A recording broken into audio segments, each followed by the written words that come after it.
Nehru institute of नांदेडची होती.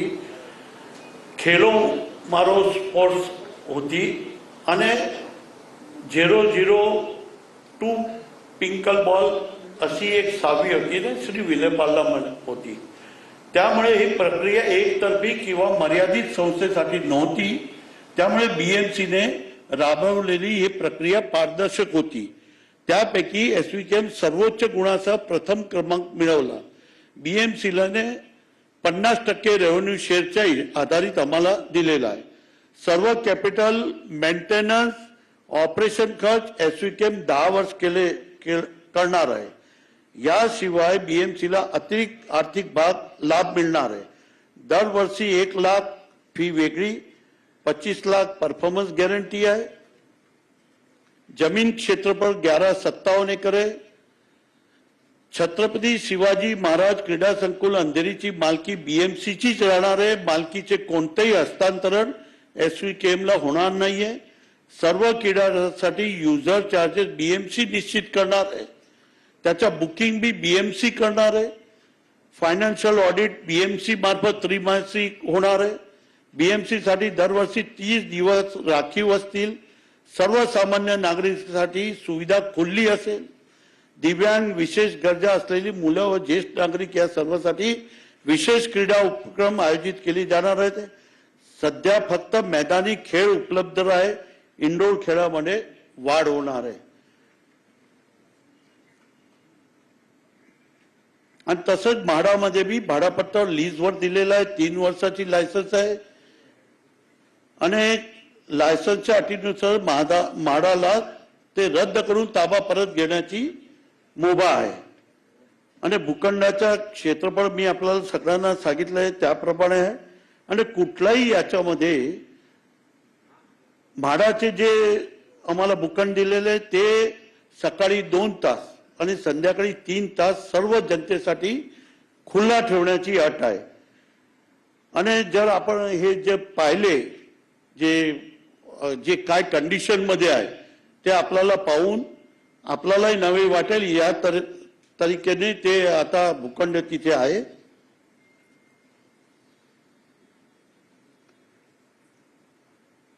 आणि आमची जे म्हणणं आहे उद्देश सर्वसामान्य नागरिकांच्या ते उपलब्ध असलेली क्रीडा उद्यान सुविधा विकसित करणे अशी सगळी चीज माझी मनापासून क्लिअर आहे.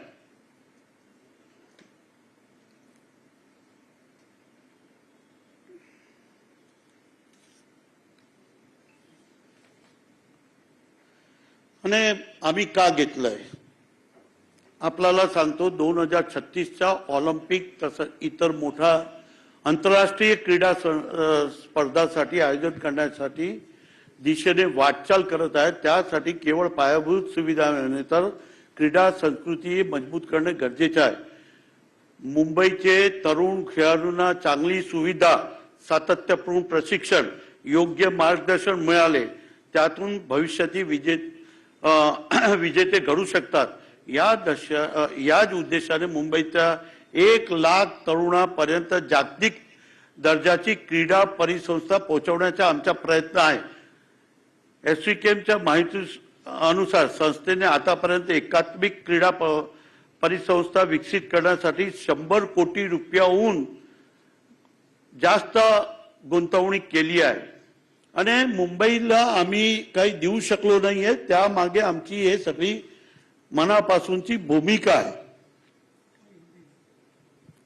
हिंदी में बोलूं क्या? बोलूं. भारत 2036 ओलंपिक खेलों और बड़े अंतर्राष्ट्रीय खेल आयोजनों की मेजबानी की अपनी महत्वाकांक्षा की दिशा में आगे बढ़ रहा है. इस लक्ष्य को हासिल करने के लिए हम मजबूत खेल बुनियादी ढांचे के साथ साथ एक मजबूत खेल संस्कृति की भी विकसित करनी होगी. मुंबई को ऐसी आधुनिक और अच्छी तरीके से संचालित खेल सुविधा की जरूरत है जहां युवा खिलाड़ी नियमित रूप से प्रशिक्षण ले सके, आम लोगों को खेलों से जुड़ सके और भविष्य में चैंपियन अपने सफर की शुरुआत कर सके.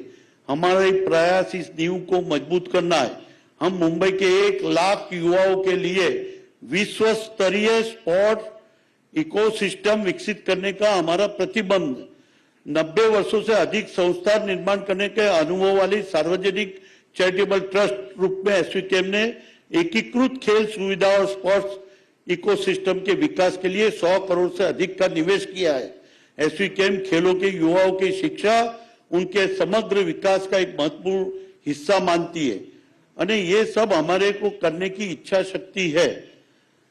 अभी आपको एक छोटा प्रेजेंटेशन देना चाहते, वो भी आप देख लीजिए और फिर मैं आपसे बात करना चाहता हूं। मी माननीय अमरीश भाई, श्री विले पार्ले कैलवणी मंडलचे अध्यक्ष यांचे आभार मानतो की त्याने वस्तुस्थिती आणि खुलासा आपले सर्वांचे समक्ष दिलेला आहे। आपल्याला मीडिया किटमध्ये हे सर डॉक्युमेंट सुद्धा देण्यात आलेले आहे।